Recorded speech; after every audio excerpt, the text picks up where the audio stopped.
Nous allons enfin fermer ton entreprise embarrassante, a annoncé mon frère au tribunal. Mes parents ont hoché la tête en signe d'approbation.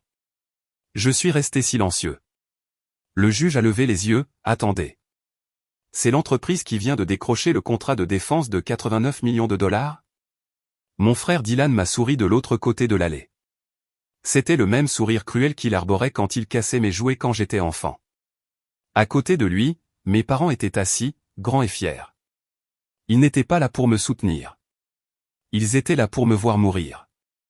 Pas physiquement, mais financièrement. Ils voulaient m'effacer. Pour eux, j'étais juste Leia, l'échec. Celle qui a quitté l'entreprise familiale pour jouer avec des ordinateurs dans un garage. Ils m'ont traîné dans cette salle d'audience froide et grise pour me déclarer en faillite. Ils ont menti. Ils ont falsifié des papiers. Ils voulaient m'humilier à un point tel que je devrais ramper jusqu'à la maison et supplier pour obtenir leur aide. J'étais seul à ma table. Mes mains étaient jointes sur le bois. Je ne tremblais pas. Je ne pleurais pas. J'attendais juste. La juge Margaret Holloway a feuilleté l'épais dossier sur son banc. La salle était silencieuse. Puis elle s'est arrêtée. Son doigt s'est immobilisé sur une page. Elle a levé les yeux, ses lunettes captant la lumière. Apex Defense System, a-t-elle demandé, sa voix tranchant le silence. La même entreprise qui vient de décrocher le contrat de 189 millions de dollars avec le ministère de la Défense? Le sourire de Dylan a disparu. En une seconde, l'air a quitté la pièce. Ils pensaient qu'ils enterraient un échec. Ils ne réalisaient pas qu'ils venaient d'essayer d'enterrer un titan. Avant de plonger dans le vif du sujet, assurez-vous d'aimer cette vidéo, de vous abonner à la chaîne et de laisser un commentaire ci-dessous pour me dire d'où dans le monde vous regardez. Pour comprendre pourquoi j'étais dans une salle d'audience face à mon propre frère, vous devez comprendre la famille Monroe. Nous n'étions pas une famille de câlins. Nous n'étions pas une famille de pique-niques dominicaux ou de soirées cinéma. Nous étions une famille d'apparence. Nous étions un panneau publicitaire. Mon père, Robert Monroe, a bâti un empire de concessionnaires de voitures de luxe à partir de rien. Dans notre ville, si vous conduisiez une Mercedes ou une BMW, vous aviez un cadre de plaque d'immatriculation Monroe Motor. Mon père adorait ça.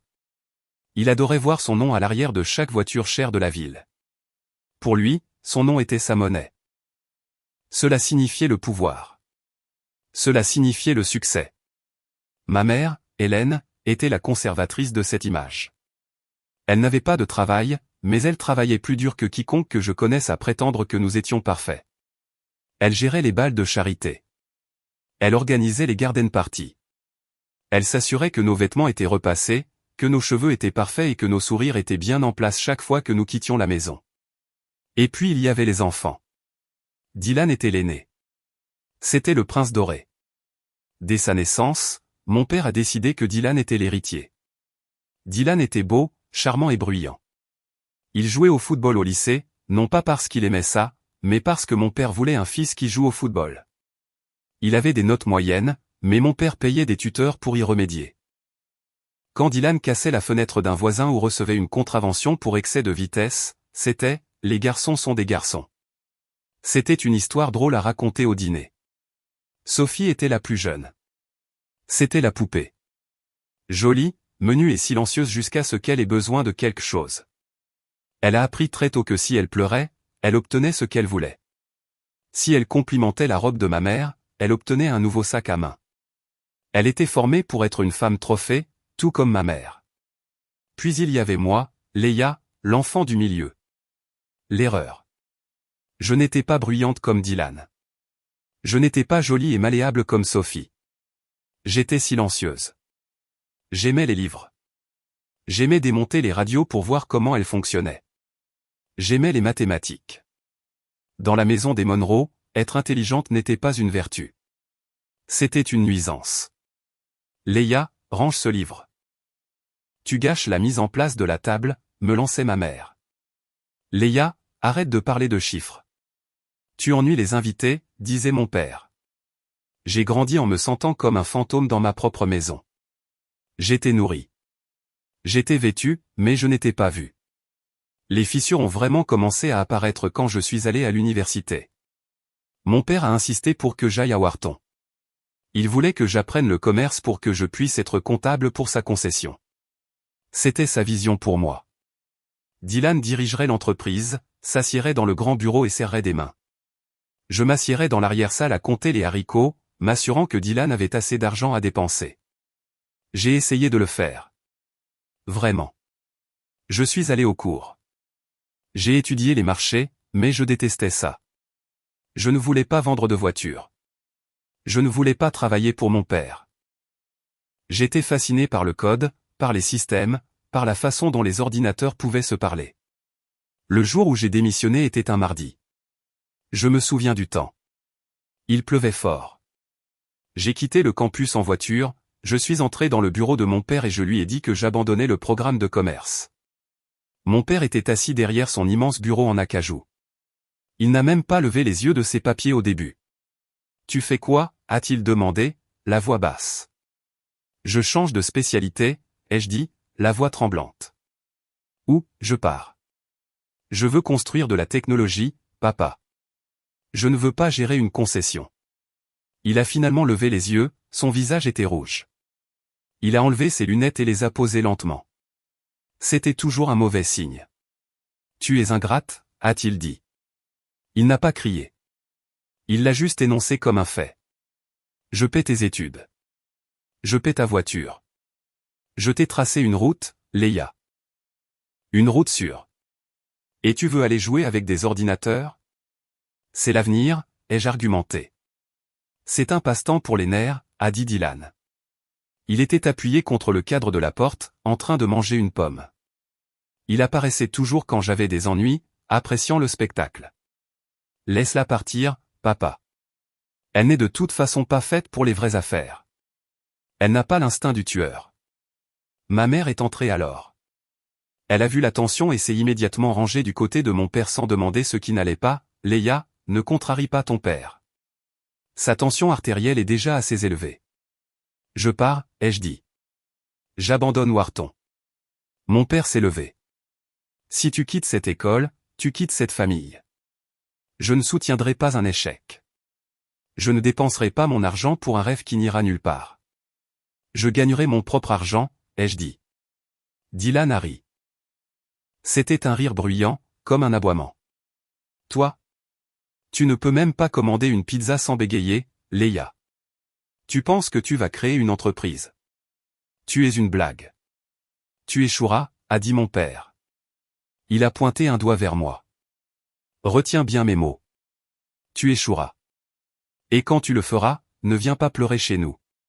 Tu ramperas, suppliant pour retrouver ton travail. Je les ai regardés. Ma mère vérifiant son maquillage dans le reflet de la fenêtre. Mon père rayonnant de colère. Mon frère souriant narquoisement avec du jus sur le menton. Je ne vous supplierai jamais pour quoi que ce soit, ai-je dit. J'ai fait mes valises cette nuit-là. J'ai pris mes vêtements, mon ordinateur portable et les $3000 que j'avais économisés grâce à des emplois d'été. En sortant par la porte d'entrée, personne ne m'a arrêté. Personne ne m'a dit au revoir. Sophie était dans le salon en train de regarder la télé.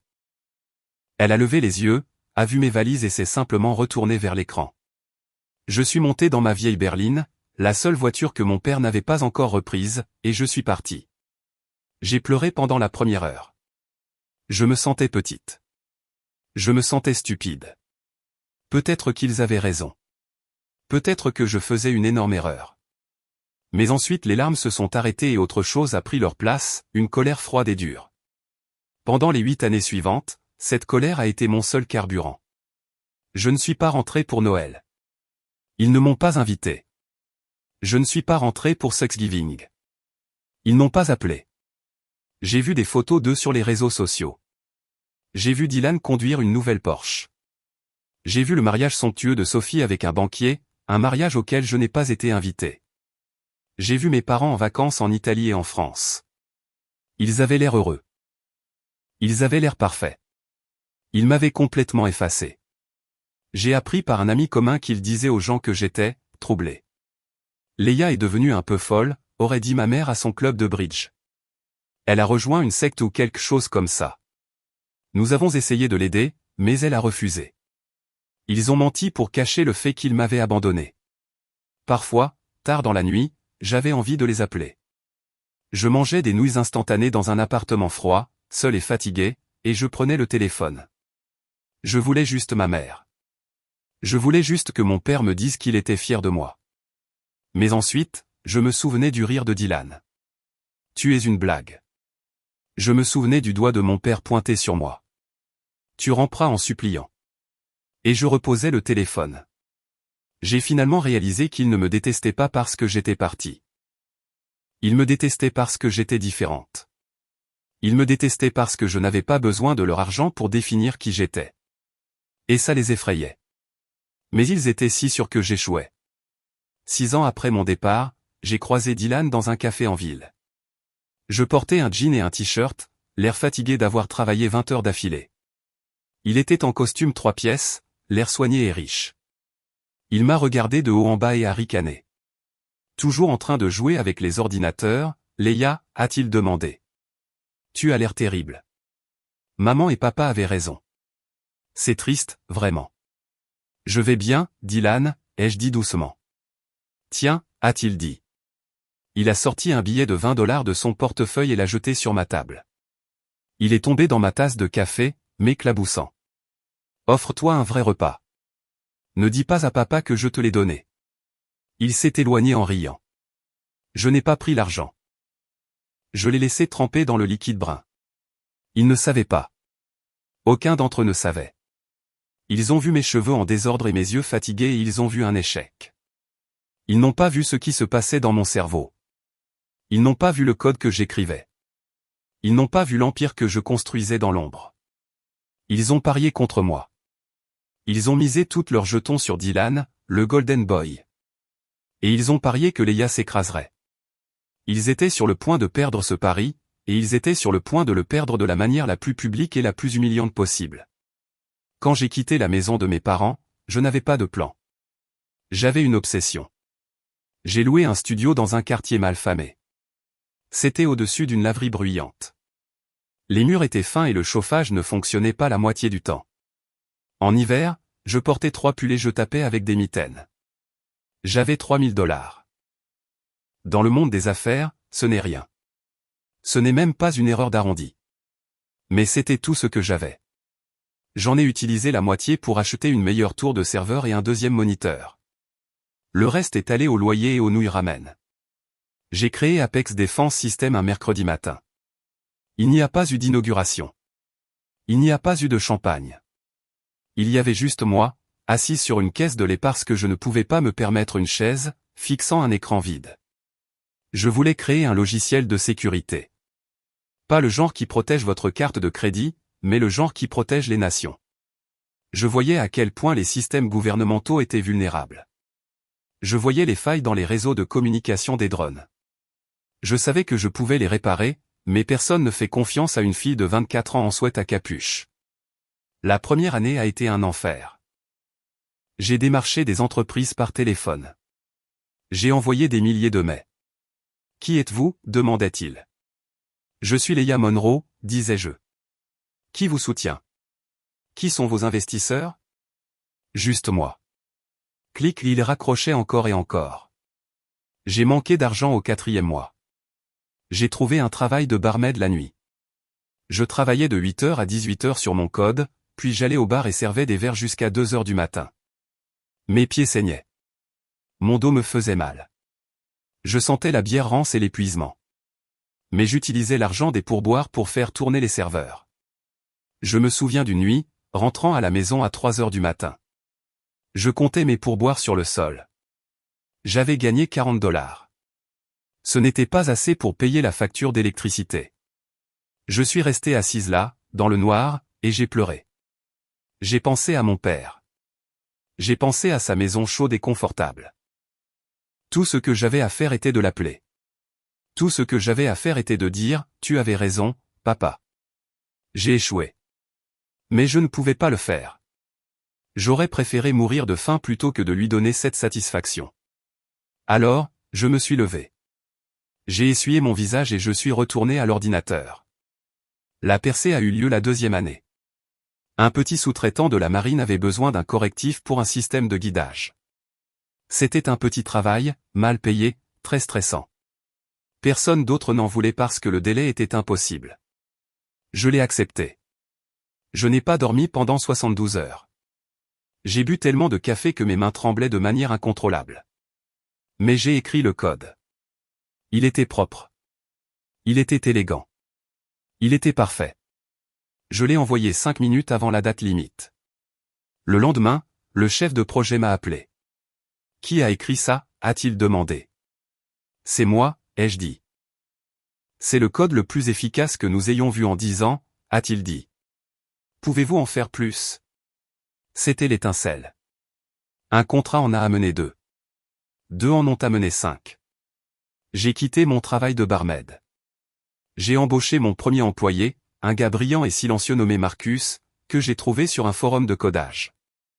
Nous travaillions depuis mon salon. Nous mangions de la pizza et écrivions du code qui protégeait des cuirassés. La 5e année, Apex Defense System avait de vrais bureaux. Nous n'étions plus dans un garage. Nous étions dans un parc d'affaires. Nous avions des revenus. De vrais revenus. C'est l'année où j'ai rencontré Ethan. J'étais à une conférence technologique, caché dans un coin parce que je détestais toujours la foule. Il était ingénieur. Il ne se souciait pas de mon nom de famille. Il ne se souciait pas de l'argent. Il aimait juste que je puisse débattre avec lui de l'éthique de l'IA. Nous nous sommes mariés 1 an plus tard. J'ai pris son nom. Je suis devenu Leia Clark. C'était la meilleure décision que j'ai jamais prise. C'était un bouclier pour le monde. Leia Monroe avait disparu. Leia Monroe était la fille ratée qui avait disparu. Leia Clark était la PDG d'une étoile montante de la technologie. Ma famille ne lisait pas de magazines de technologie. Ils ne suivaient pas les nouvelles sur les contrats de défense. Ils lisaient les pages mondaines. Ils lisaient les chroniques de Potin. Si ça ne parlait pas de voitures ou de fêtes, ils n'en savaient rien. Alors, ils l'ont manqué. Ils ont manqué le moment où Apex a atteint 12 millions de dollars de revenus annuels la 7e année. Ils ont manqué le moment où j'ai été nommée innovatrice de l'année par une publication professionnelle. Et ils ont définitivement manqué le gros coup. La 8e année, le ministère de la Défense cherchait une nouvelle architecture pour ses communications sécurisées. C'était un contrat énorme. Les gros bonnets soumissionnaient, Lockheed, Raytheon, Boeing. Et Apex. Nous étions les outsiders. Nous étions le petit poisson. Mais notre technologie était plus rapide. Elle était plus intelligente. J'ai présenté la proposition moi-même. Je me suis tenu devant 5 généraux et 3 amiraux au Pentagone. Je n'étais plus la fille effrayée dans la cuisine. Je n'étais plus la fille à qui l'on disait de se taire. J'ai parlé pendant 1 heure. J'ai répondu à toutes les questions. Je leur ai montré l'avenir. 2 semaines plus tard, j'ai reçu l'appel. Madame Clark, a dit le général, nous choisissons Apex. Le contrat valait 189 millions de dollars. Je me suis assise dans mon bureau. Les murs de verre donnaient sur les montagnes. J'avais 150 employés devant ma porte. J'avais un mari qui m'aimait à la maison. J'étais enceinte de ma fille, Elena. J'avais réussi. J'avais bâti un titan. Et je l'avais fait sans un seul centime de Robert Monroe. Je l'avais fait sans l'approbation de Dylan. J'ai regardé le contrat signé sur mon bureau. J'ai ressenti une paix que je n'avais jamais connue. Mais la paix ne dure pas quand on a des vautours pour famille. 3 semaines après la signature de ce contrat, la lettre est arrivée. Ce n'était pas une carte de félicitations. J'étais à la maison. Des échantillons de peinture pour la chambre d'enfant étaient étalés sur la table. Ethan préparait du thé. La sonnette a retenti. Un huissier m'a remis une épaisse enveloppe. Je l'ai ouverte. Requête en faillite involontaire. Requérant, Dylan Monroe. Débiteur, Leia Monroe alias Leia Clark. Je l'ai lu 2 fois. Mes mains ont commencé à trembler, non pas de peur, mais de choc. Le document prétendait que je devais 2 millions de dollars à Dylan Monroe. Il prétendait que je les avais empruntés il y a 8 ans pour créer mon entreprise ratée. Il prétendait que j'étais insolvable. Il prétendait que je cachais des actifs. C'était des mensonges. Chaque mot. Je n'ai jamais emprunté un centime à Dylan. Mais ensuite, j'ai vu la date sur l'accord de prêt joint à la requête. Elle datait d'une semaine avant mon départ de la maison. Il y avait ma signature dessus. Une signature qui ressemblait beaucoup à la mienne, mais légèrement différente. Ils l'avaient falsifiée. J'ai immédiatement compris ce qui se passait. Ils avaient entendu des rumeurs. Peut-être qu'ils avaient vu une photo de moi dans une belle voiture. Peut-être que quelqu'un avait mentionné que je m'en sortais bien. Ils ne connaissaient pas le contrat de 189 millions de dollars. Ils pensaient juste que j'avais un peu d'argent et ils voulaient le prendre. Ou peut-être qu'ils voulaient juste me faire du mal. Peut-être que Dylan avait besoin d'argent pour ses dettes de jeu. Je savais qu'il en avait et il a décidé que sa sœur éloignée était une cible facile. Il pensait que j'étais faible. Il pensait que je paniquerais. Il pensait que je les paierais pour que ça s'arrête. Ethan a regardé le papier. Qu'est-ce que c'est, Leia? C'est une déclaration de guerre, ai-je dit doucement. Je me suis levé. J'ai senti le bébé donner un coup de pied pour la première fois. Un petit flottement. Appelle Patricia, ai-je dit à Ethan. Patricia Acuno était le meilleur requin du droit des sociétés de l'État, et elle était sur ma liste de paix. Ma famille veut me voir au tribunal, ai-je dit en regardant la fausse signature que mon frère avait tracée. Ils veulent prouver que je suis un échec. J'ai souri. Ce n'était pas un gentil sourire. Je vais leur montrer exactement à quel point je suis une réussite. 3 semaines après avoir décroché le plus gros contrat de ma vie, ma famille a essayé de me détruire. Ils n'ont pas utilisé de fusil ou de couteau. Ils ont utilisé de la paperasse. La requête en faillite involontaire reposait sur la table de ma salle à manger. Elle avait l'air innocente, juste une pile de papier blanc agrafé, mais à l'intérieur, c'était du poison. Le lendemain matin, j'étais assise avec mon avocate, Patricia Cuno, dans son bureau. Patricia était vive. C'était le genre d'avocate qui ne souriait que lorsqu'elle avait déjà gagné. Elle a lu les documents en silence. Le seul bruit dans la pièce était le tic-tac de l'horloge et le bruit des pages qui tournaient. C'est agressif, a finalement dit Patricia. Elle a enlevé ses lunettes de lecture. Votre frère prétend qu'il vous a prêté 2 millions de dollars comme capital de départ pour votre start-up. Il prétend que le prêt est arrivé à échéance et que vous refusez de payer. Il dit que vous êtes insolvable, que vous n'avez pas d'argent pour payer vos dettes. C'est un mensonge, ai-je dit. Ma voix était stable, mais mon estomac était noué. Je n'ai jamais pris un centime de lui. Quand j'ai quitté la maison, j'avais 3 000 dollars de mes propres économies. C'était tout. Patricia a tapé sur le papier. Il a une reconnaissance de dette ici, Leia. Elle porte votre signature. J'ai regardé la copie. C'était là. Leia Monroe. La signature était bouclée et inclinée. Elle ressemblait à la façon dont je signais mon nom quand j'avais 18 ans. C'est un faux, ai-je dit. Il a dû la récupérer d'une vieille carte d'anniversaire ou d'un document scolaire. Regardez la date. Elle est datée du 10 juin, il y a 8 ans. Je vivais encore chez eux à l'époque. Je n'avais même pas encore créé l'entreprise. Patricia a hoché la tête. Je vous crois, mais aux yeux du tribunal, cela semble assez réel pour ouvrir une affaire, et c'est là que réside le danger. Elle s'est penchée en avant. Son visage était sérieux. Leia, comprenez-vous ce qui se passe si un sous-traitant de la défense est déclaré en faillite? J'ai senti un frisson glacial. Dites-moi. Le ministère de la Défense exige une stabilité financière, a-t-elle dit. Si vous êtes en procédure de faillite, votre habilitation de sécurité est signalée. Vos contrats sont suspendus. Si cela se produit, si le juge croit que vous êtes ruiné, le gouvernement annulera ce contrat de 189 millions de dollars avant que l'encre ne soit sèche. Vous perdrez tout. Je me suis adossé à ma chaise. Je ne pouvais plus respirer. Ce n'était pas juste une extorsion. C'était un assassinat. Si Dylan gagnait, il obtiendrait 2 millions de dollars qu'il n'avait pas gagnés. Mais même s'il perdait, la simple accusation pouvait détruire la réputation de mon entreprise. Dans mon secteur, la confiance est tout. Si le Pentagone pensait que j'étais un risque financier, j'étais fini. Pourquoi, ai-je chuchoté?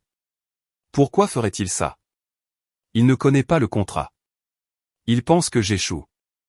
La cruauté n'a pas besoin de raison, a dit Patricia. Il a probablement besoin d'argent. Il suppose que vous en avez un peu, peut-être un héritage d'un grand-parent, ou peut-être que vous êtes marié à quelqu'un qui a des économies. Il veut vous presser. Il s'attend à ce que vous paniquiez. Il s'attend à ce que je l'appelle, ai-je réalisé. Il s'attend à ce que j'appelle en pleurant et que je lui offre 10 000 $ pour que ça s'arrête. Exactement, a dit Patricia. C'est une tactique de harcèlement classique. Les frapper fort. Les regarder s'effondrer. Prendre ce que vous pouvez. Elle m'a regardé. Alors, que voulez-vous faire? Nous pouvons nous battre discrètement. Nous pouvons proposer un règlement. J'ai pensé aux nuits passées à dormir par terre. J'ai pensé aux nouilles ramen. J'ai pensé à la façon dont Dylan a ri en jetant ce billet de 20 $ dans mon café. J'ai pensé à mon père me disant que je ramperais en suppliant. Il m'avait pourchassé. J'étais resté à l'écart pendant 8 ans. J'avais construit une vie, une famille, un héritage. Et ils étaient venus à ma porte pour tout brûler. Je me suis levé. J'ai lissé ma jupe. Pas de règlement, ai-je dit. Pas d'accord discret. J'ai regardé Patricia dans les yeux. Je veux aller au tribunal. Je veux qu'il se tienne devant un juge et qu'il dise ses mensonges sous serment, et ensuite je veux les enterrer. Patricia a souri. C'était un sourire terrifiant. J'espérais que vous diriez ça. Nous avons passé les 3 jours suivants à nous préparer. Nous n'avons pas beaucoup dormi. Nous avons engagé des experts comptables judiciaires. Nous avons sorti les relevés bancaires d'il y a 8 ans. Nous avons engagé un expert numérique pour analyser le document de prêt. Ce que nous avons trouvé était presque drôle. Dylan était paresseux. Il avait créé le document en utilisant un modèle qu'il avait trouvé en ligne. Les métadonnées du fichier, l'empreinte numérique, montraient qu'il avait été créé il y a 6 jours, pas 8 ans. Il l'avait littéralement fait sur son ordinateur portable mardi dernier. Il est stupide, a dit Patricia en regardant l'écran. Il est arrogant et il est stupide. Il pense que parce qu'il est un Monroe, les règles ne s'appliquent pas. Il pense qu'un juge regardera simplement son beau costume et le croira. On ne lui a jamais dit non de sa vie, ai-je dit. Mon père a réparé toutes les erreurs qu'il a jamais faites. Eh bien, a dit Patricia en fermant l'ordinateur portable. Votre père ne peut pas réparer ça. La nuit avant l'audience, je n'ai pas pu dormir. Je me suis assise dans la chambre d'enfant, tenant mon ventre de femme enceinte. J'ai parlé à ma fille à naître. Ils veulent prendre ton avenir, lui ai-je chuchoté. Ils veulent prendre la maison que nous avons construite. Ils veulent faire passer ta maman pour une menteuse. J'ai senti un coup de pied. C'était comme un accord. Ne t'inquiète pas, lui ai-je dit. Demain, nous allons leur donner une leçon. Je n'étais plus la victime. J'étais le piège, et ma famille y marchait droit dedans. Le jeudi matin était gris et pluvieux. C'était le genre de temps qui faisait tout ressembler à un film en noir et blanc. Je me suis habillé avec soin. Je n'ai pas porté de tailleur de pouvoir. Je n'ai pas porté de bijoux chers. J'ai porté une simple robe noire et un manteau beige. J'ai attaché mes cheveux en un chignon bas. Je voulais avoir l'air modeste. Je voulais ressembler à la sœur en difficulté qu'ils s'attendaient à voir. Si j'étais entré en portant une veste à 5 000 $, ils auraient pu devenir méfiants. Ils auraient pu réaliser que j'avais de l'argent, et je voulais qu'ils se sentent en sécurité. Je voulais qu'ils se sentent supérieurs. Patricia m'a conduite au palais de justice. Nous portions 3 lourdes boîtes d'archives. Elles étaient étiquetées « Preuve ». Quand nous sommes entrés dans la salle d'audience, l'air était vicié et froid. Les bancs étaient en bois dur. Ça sentait le produit à polir et l'anxiété. Et ils étaient là, ma famille. Ils avaient traité cela comme un événement social. Ils occupaient toute la première rangée du côté du demandeur. Dylan portait un costume bleu marine qui coûtait probablement plus cher que ma première voiture. Ses cheveux étaient parfaitement gominés. Il riait de quelque chose que son avocat disait. Il avait l'air détendu. Il ressemblait à un homme qui avait déjà gagné à la loterie et qui attendait juste de récupérer le chèque. Mon père, Robert, était assis derrière lui. Il avait l'air plus vieux que dans mes souvenirs. Son visage était plus lourd, plus rouge, mais ses yeux étaient les mêmes, froids, jugeurs. Il balayait la pièce du regard comme s'il possédait le bâtiment. Quand ses yeux se sont posés sur moi, il n'a pas scié. Il n'a pas souri. Il a juste regardé comme si j'étais une tache sur une vitre qu'il voulait essuyer. Ma mère, Hélène, donnait une performance. Elle s'essuyait les yeux avec un mouchoir en dentelle. Même si elle ne pleurait pas, elle chuchotait fort à Sophie. C'est tellement tragique, l'ai-je entendu dire. De la voir finir comme ça. Nous avons essayé, n'est-ce pas? Nous avons fait tout notre possible. Sophie a hoché la tête. Ma petite sœur. Elle était magnifique. Bien sûr, elle portait des perles. Elle m'a regardé avec pitié. Ou peut-être que ce n'était pas de la pitié. Peut-être que c'était de la satisfaction. Ils ne m'ont pas salué. Personne n'a dit « Bonjour, Léa ». Personne n'a demandé comment j'allais. Ils m'ont juste regardé marcher jusqu'à la table de la défenderesse. Je me suis assise. Je me sentais petite dans le grand fauteuil, mais sous la table, mes mains étaient des poings. Ignore-les, m'a chuchoté Patricia. Ne leur donne pas la réaction qu'ils veulent. Je vais bien, ai-je dit. Et c'était vrai. Mon cœur battait lentement et régulièrement. Boum, boum, boum. L'huissier s'est levé. La cour. L'honorable Margaret Holloway préside. La juge Holloway est entrée. C'était une femme d'une 60aine d'années avec des cheveux gris courts et un visage qui ne tolérait pas les sottises. Je connaissais la juge Holloway. Patricia avait fait des recherches sur elle. Elle était dure avec la fraude. Elle détestait les menteurs. Elle s'est assise et a ajusté sa robe. Elle a regardé le rôle. Affaire de la requête en faillite contre Leah Monroe, a-t-elle lu. Elle a regardé par-dessus ses lunettes. Avocat, veuillez vous identifier. L'avocat de Dylan s'est levé. C'était un homme lisse avec une cravate brillante. Jameson Ford pour le requérant, Dylan Monroe. Patricia s'est levée. Patricia Cuno pour la débitrice présumée, Leah Clark, anciennement Monroe. Mon père a ricané bruyamment quand Patricia a dit « débitrice présumée ». Le son a résonné dans la pièce silencieuse. Les yeux de la juge se sont tournés vers lui. « Monsieur, a dit la juge Holloway, y a-t-il quelque chose que vous souhaitez partager ?» Mon père est devenu rouge. « Non, votre honneur. » Juste. C'est une situation triste. Gardez vos commentaires pour vous, a dit la juge. Elle s'est retournée vers l'avocat de Dylan. Monsieur Ford, veuillez procéder. Pourquoi sommes-nous ici? Monsieur Ford a boutonné sa veste. Il s'est avancé au centre de la pièce. Il a commencé à raconter une histoire. C'était un conte de fées complet. Votre honneur, a-t-il commencé, la voix douce comme de l'huile. C'est un simple cas de prêt qui a mal tourné. Il y a 8 ans, mon client, un frère aimant, a prêté 2 millions de dollars à sa sœur. Elle voulait créer une entreprise d'informatique. Il voulait soutenir ses rêves. J'ai vu ma mère hocher la tête dans la galerie, essuyant une autre fausse larme. Monsieur Monroe a donné cet argent de bonne foi, a poursuivi l'avocat. Il a attendu patiemment, mais l'entreprise a fait faillite. Madame Monroe n'a pas remboursé un seul centime. Elle a ignoré ses appels. Elle est insolvable. Nous demandons simplement au tribunal de liquider ses actifs restants afin que mon client puisse récupérer le peu qu'il peut. Dylan a baissé les yeux sur la table, essayant de ressembler à une victime au cœur brisé. C'était une masterclass d'acteur. Il prétend qu'elle est insolvable, a demandé la juge. Elle n'a aucune capacité de payer. Aucune, votre honneur, a dit monsieur Ford. Elle n'a pas de revenus significatifs.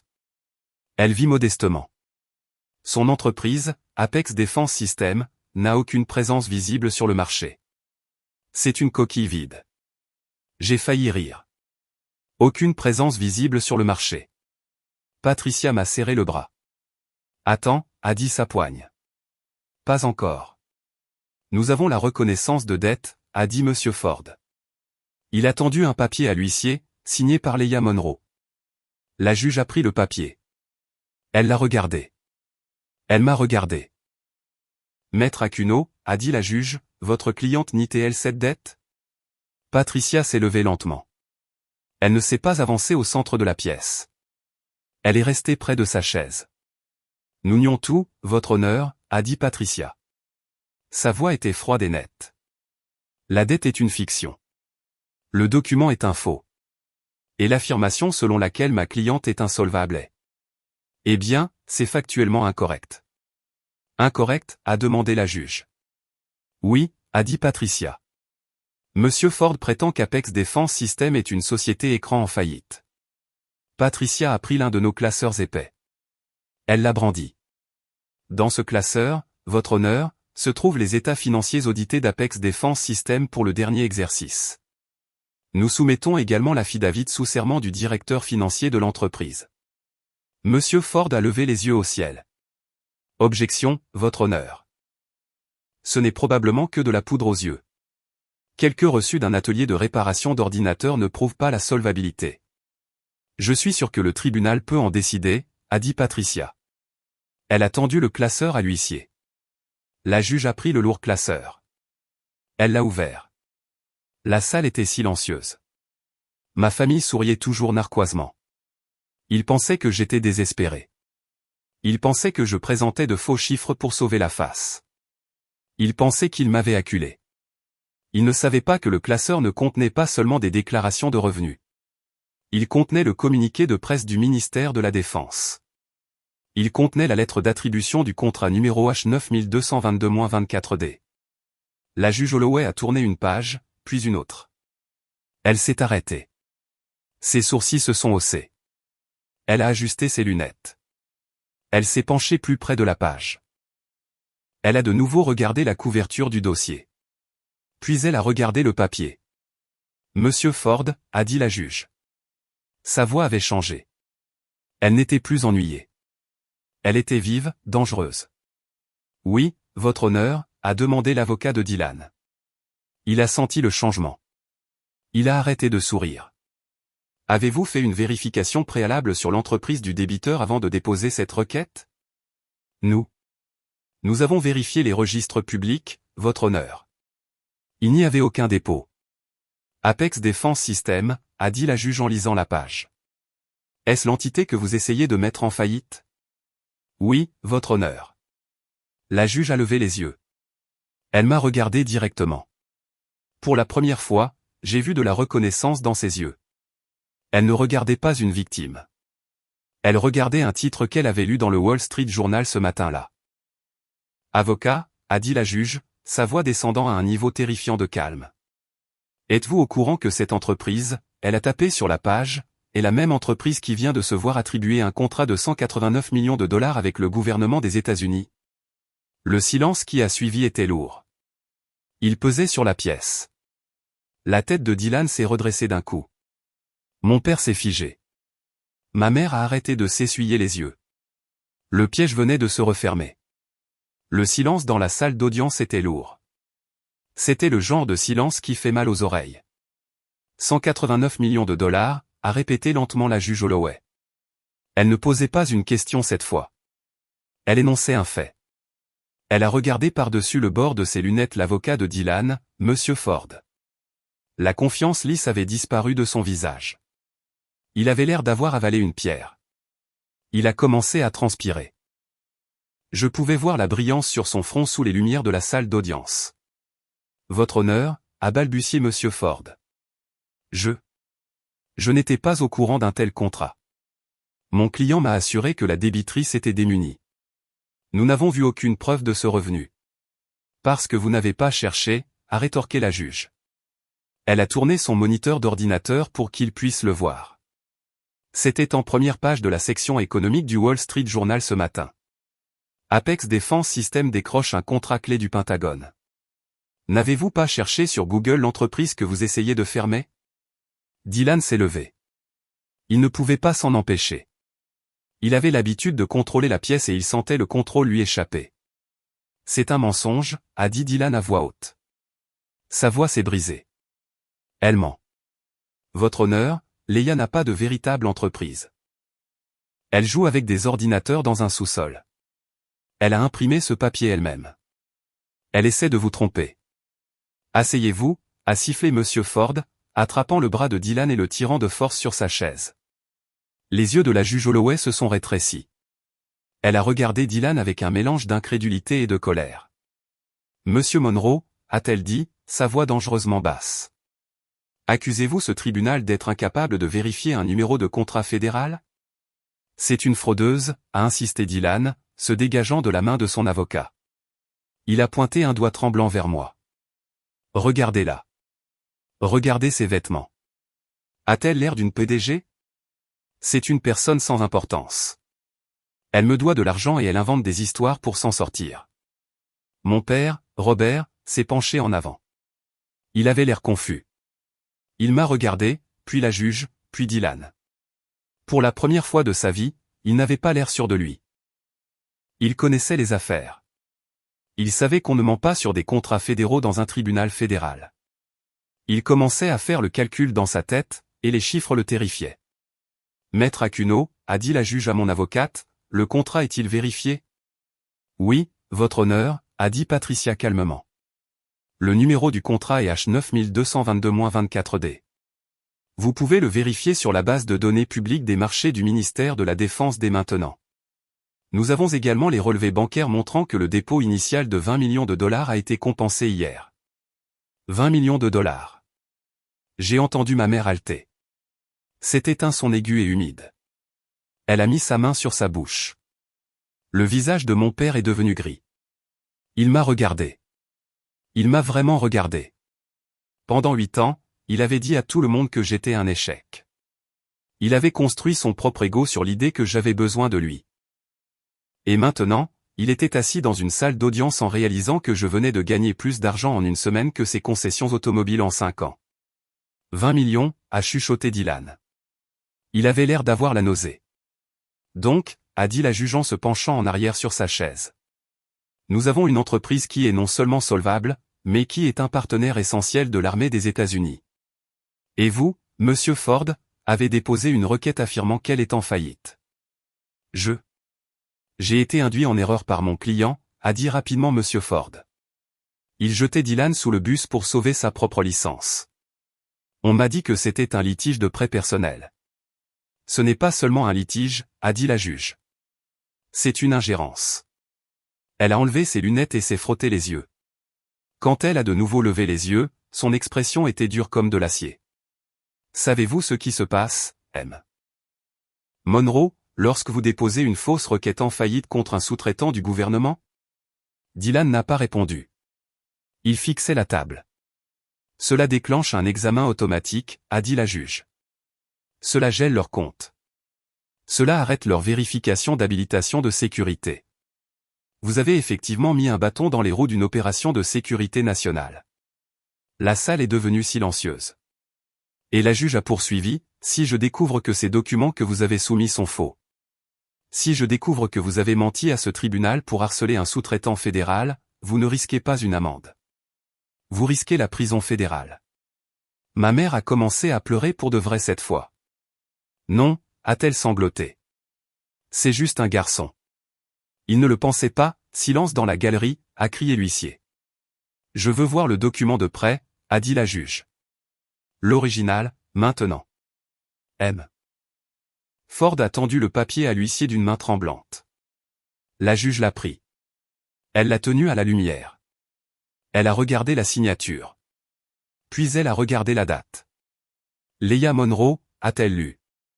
Daté du 10 juin, il y a 8 ans. Elle m'a regardé. Madame Clark, vous prétendez que c'est un faux. C'est exact, votre honneur, ai-je dit. Je me suis levé. Ma voix était stable. Je n'ai jamais signé ça. Et j'en ai la preuve. Montrez-moi, a dit la juge. C'était le moment. L'hameçon était planté. Il ne nous restait plus qu'à les ramener. Patricia m'a fait un signe de tête. Nous étions prêtes. Votre honneur, a dit Patricia. Nous demandons la permission d'afficher des preuves numériques sur les moniteurs de la salle d'audience. Accordé, a dit la juge. Patricia a connecté son ordinateur portable. Les grands écrans sur le mur ont vacillé. M. Monroe a fourni une copie numérique de cet accord de prêt à mon bureau dans le cadre du processus de communication des pièces, a expliqué Patricia. Il l'a envoyé sous forme de fichier PDF. Il a affirmé que ce fichier était un scan du document papier original d'il y a 8 ans. Sur l'écran, le document est apparu. Il semblait standard. Beaucoup de mots juridiques. Ma signature en bas. Cependant, a dit Patricia, les fichiers numériques ont des empreintes digitales. On les appelle des métadonnées.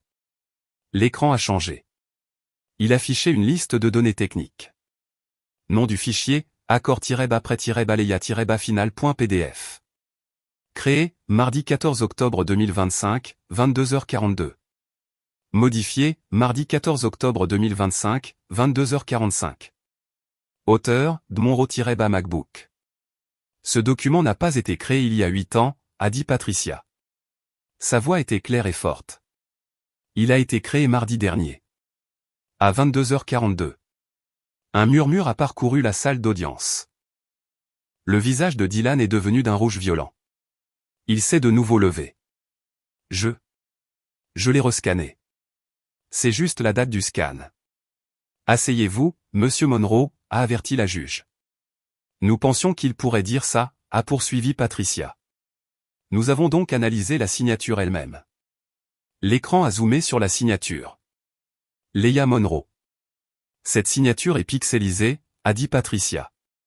Et si nous la superposons à ceci? Une autre image est apparue. C'était une copie scannée de mon formulaire d'autorisation de l'annuaire du lycée. Patricia a fait glisser les deux images l'une sur l'autre. Elles correspondaient parfaitement. Chaque boucle, chaque inclinaison, chaque pixel dentelé. C'est un copier-coller numérique, a dit Patricia. Il a pris un scan d'un ancien document du lycée, a découpé la signature et l'a collé sur ce document Word qu'il a écrit la semaine dernière. C'est un faux grossier. Elle s'est tournée vers la juge. Il n'y a pas eu de prêt, votre honneur. Il n'y a pas de dette. Toute cette requête est une fabrication conçue pour extorquer de l'argent à ma cliente et nuire à sa réputation commerciale. Patricia a fermé l'ordinateur portable. L'écran est devenu noir. La preuve flottait dans l'air comme de la fumée. La juge Holloway a regardé le papier physique dans sa main. Elle l'a regardé avec dégoût. Elle l'a laissé tomber sur son bureau comme s'il était contaminé. Monsieur Ford, a dit la juge, avez-vous une explication sur la raison pour laquelle le document de votre client, datant de 8 ans, a été créé sur un ordinateur portable mardi dernier? Monsieur Ford s'est levé. Il a boutonné sa veste. Il a pris sa mallette. Votre honneur, a-t-il dit, la voix tendue. Je dois demander une suspension de séance pour parler avec mon client. Je ne peux pas continuer à le représenter s'il. Il n'y aura pas de suspension de séance, a dit la juge. J'en ai assez vu. Elle a frappé de son marteau. Le son a fait sursauter ma mère.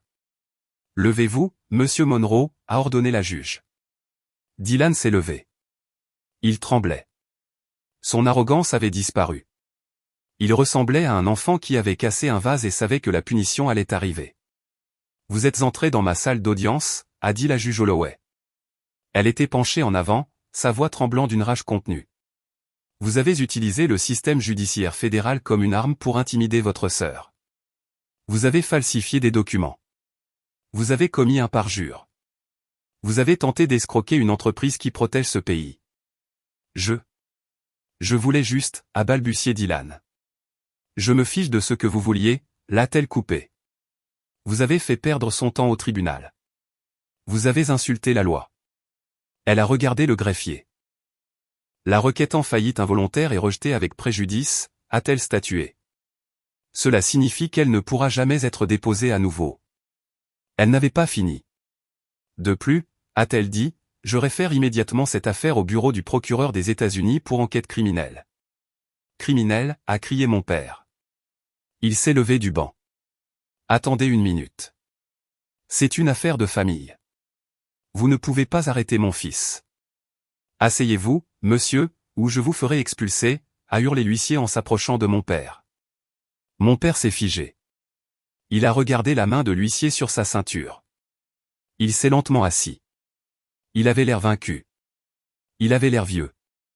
Je recommande des poursuites, a poursuivi la juge en regardant droit vers Dylan.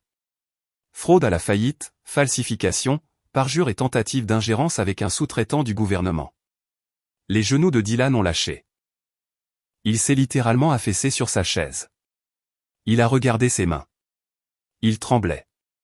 Monsieur Ford, a dit la juge, vous avez de la chance que je ne vous sanctionne pas également. Sortez votre client de ma vue. Les US Marshals prendront contact avec lui. Affaire classée. Le marteau a frappé une dernière fois. La salle d'audience a éclaté de bruit. Ma mère se lamentait. Ma sœur Sophie regardait son téléphone, se demandant probablement si cela affecterait sa position sociale.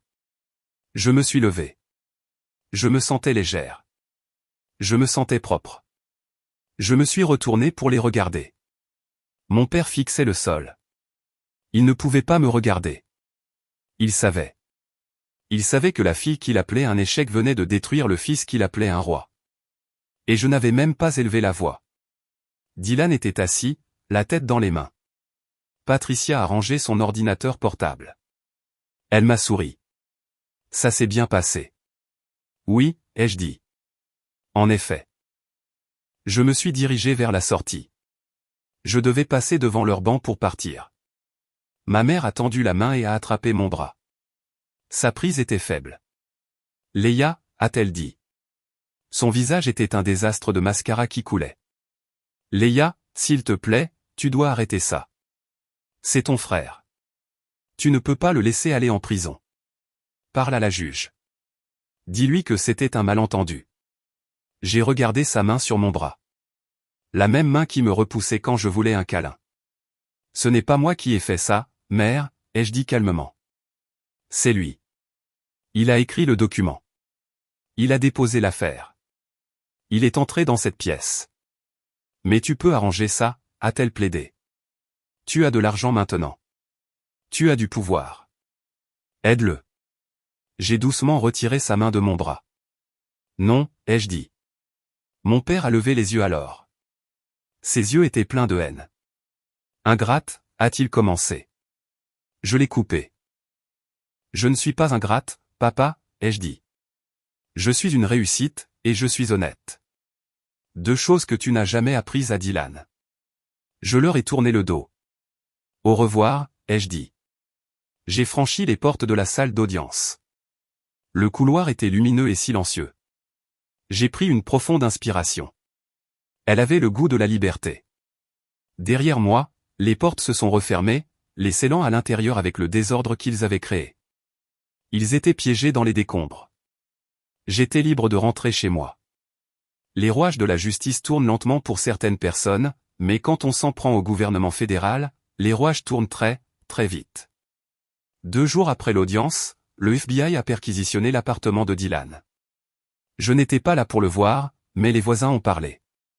Ils ont dit que des agents en coupe-vent avaient emporté des boîtes de dossiers et des ordinateurs.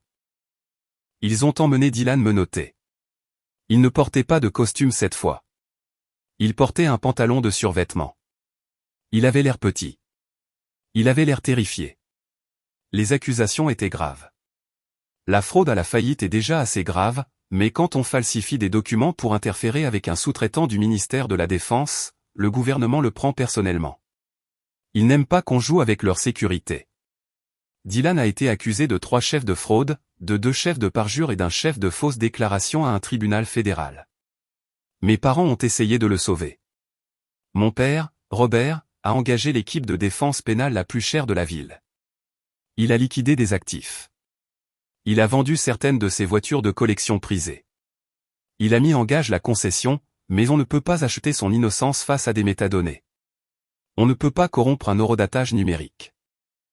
Les preuves que Patricia avait montrées au tribunal étaient irréfutables.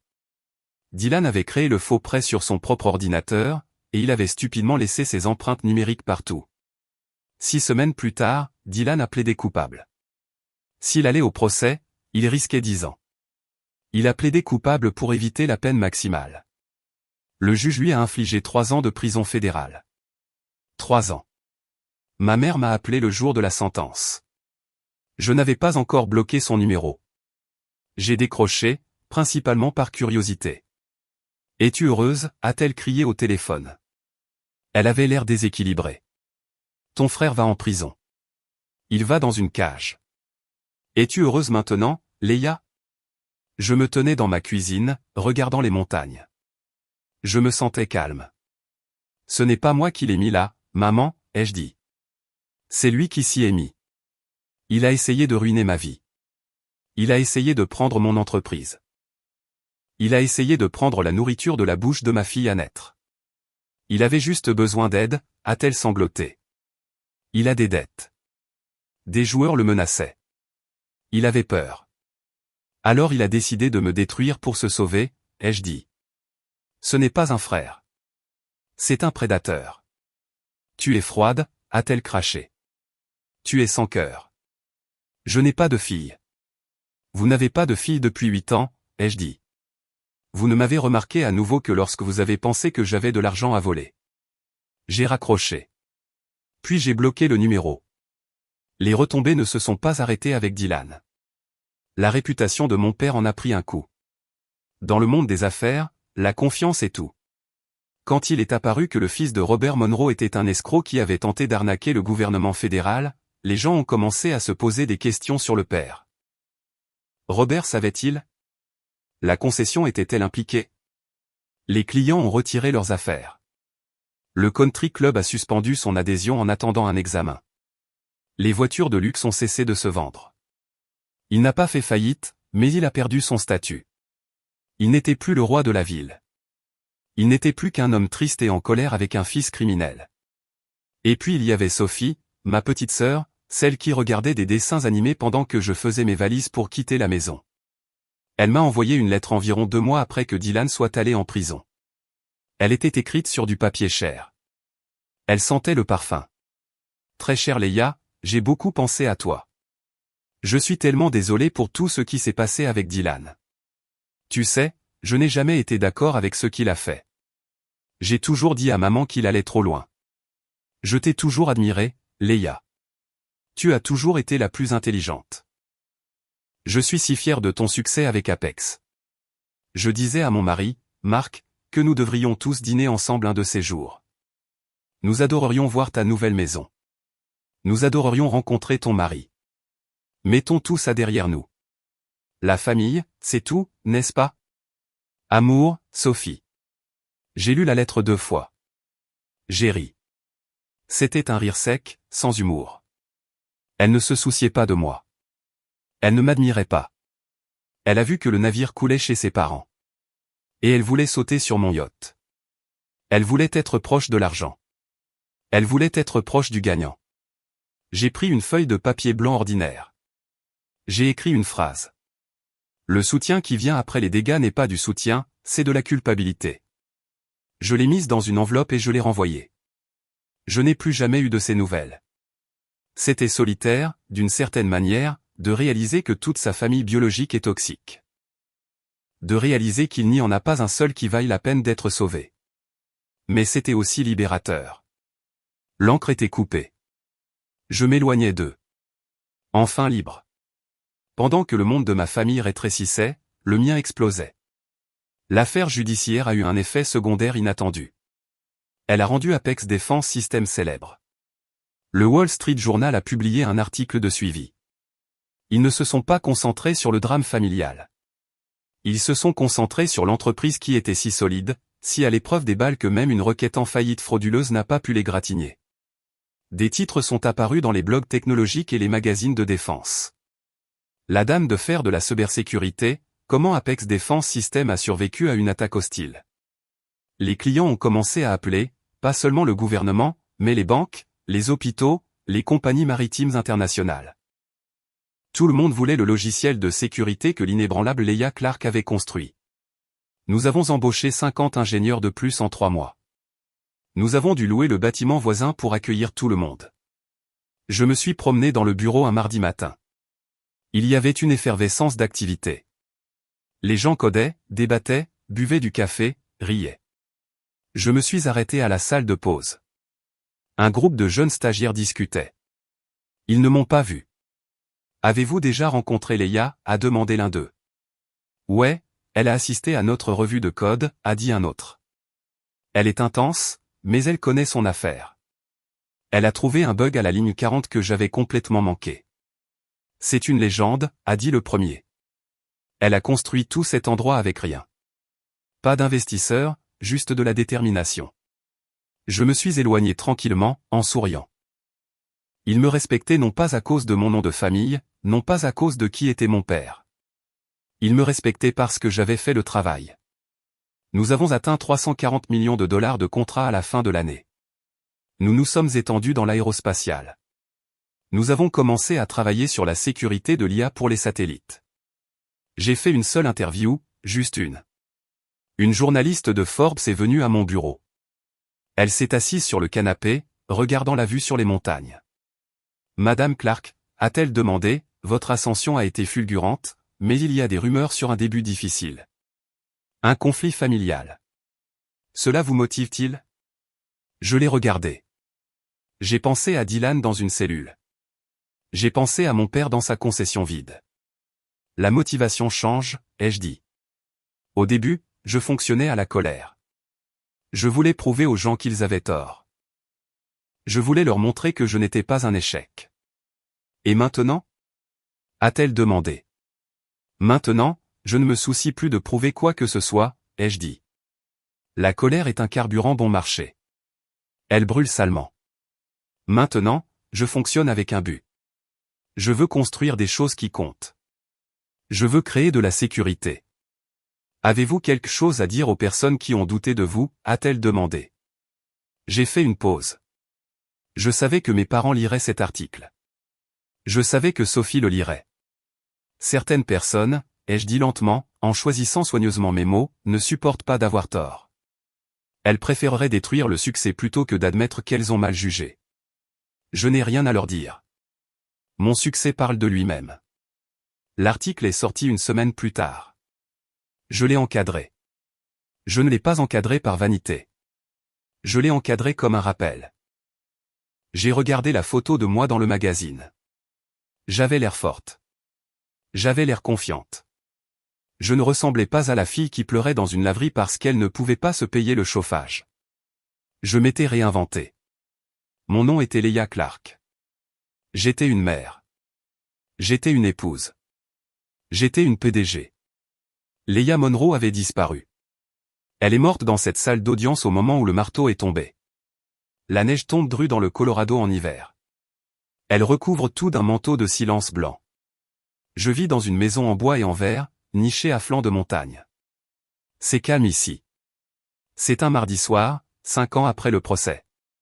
Je suis assise dans le salon. Le feu crépite dans la cheminée. Mon mari Ethan est par terre, en train de construire une tour complexe de cubes. Plus haut, papa. Plus haut. Ma fille Elena a 5 ans maintenant.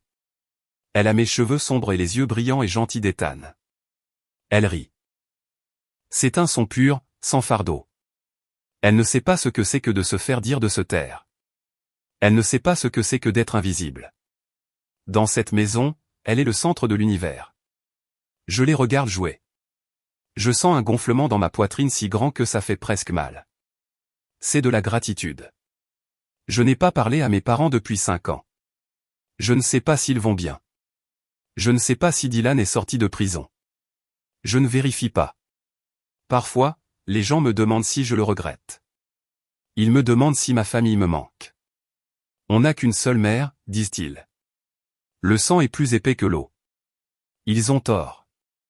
Le sang de l'alliance est plus épais que l'eau de l'utérus. La famille que l'on choisit est plus forte que la famille dont on hérite. Ethan est ma famille. Elena est ma famille. Les amis qui m'ont soutenu quand j'étais fauché sont ma famille. Patricia, mon avocate requin qui vient pour Thanksgiving chaque année, est ma famille. La famille, ce n'est pas une question d'ADN. Ce n'est pas une question de ressemblance. La famille, c'est la croyance. Mes parents n'ont pas cru en moi.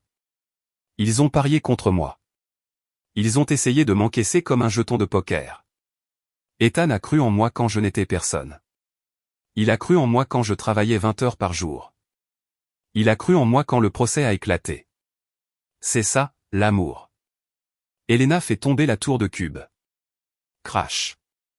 Elle glousse de manière incontrôlable. Oh non, dit Ethan en riant avec elle. Nous devons la reconstruire. Mieux cette fois. Mieux, crie-t-elle. Je pose mon livre. Je m'approche d'eux. Je m'assois sur le tapis. Je peux aider, je demande. Oui, dit Elena. Elle me tend un cube bleu. Maman construit les fondations. Je prends le cube. Je le place fermement sur le sol. D'accord, dis-je. Des fondations solides. Je regarde ma fille. Un jour, elle sera assez grande pour poser des questions sur ses grands-parents. Elle demandera pourquoi nous ne leur rendons pas visite. Elle demandera pourquoi elle n'a pas de cousin avec qui jouer. Je lui dirai la vérité. Je ne mentirai pas. Je lui dirai qu'il y a des gens dans le monde qui cassent les choses et des gens qui construisent les choses. Je lui dirai que sa mère était une constructrice et que parfois, pour construire une belle maison, il faut d'abord enlever la pourriture. Maman, demande Elena, tu pleures? Je touche ma joue. Oui, mais je souris. Non, bébé, dis-je. Je suis juste heureuse. Je place le cube suivant. Nous construisons la tour plus haute qu'avant. Elle se dresse, haute et stable. Mon frère voulait me voir briser. Mon père voulait me voir supplier. Au lieu de cela, ils m'ont fait le plus grand cadeau de tous. Ils m'ont forcé à me battre. Et en me battant, j'ai découvert qui j'étais vraiment. Je ne suis pas une victime. Je ne suis pas une fille de la dynastie Monroe. Je suis Leia. Je prends ma fille dans mes bras et je lui embrasse le front. Elle sent le savon et l'innocence. Tu ne les connaîtras jamais, lui chuchotai-je, trop bas pour qu'elle entende. Tu ne connaîtras jamais la froideur. Tu ne connaîtras que la chaleur. Le vent hurle dehors, frappant contre la vitre. Mais à l'intérieur, tout est chaud. Tout est en sécurité. Ils m'ont forcé à aller au tribunal pour me ruiner. Au lieu de cela, ils m'ont libéré. Et tout comme je suis sorti de cette salle d'audience, je traverse ma vie maintenant. Calme, puissante, inébranlable.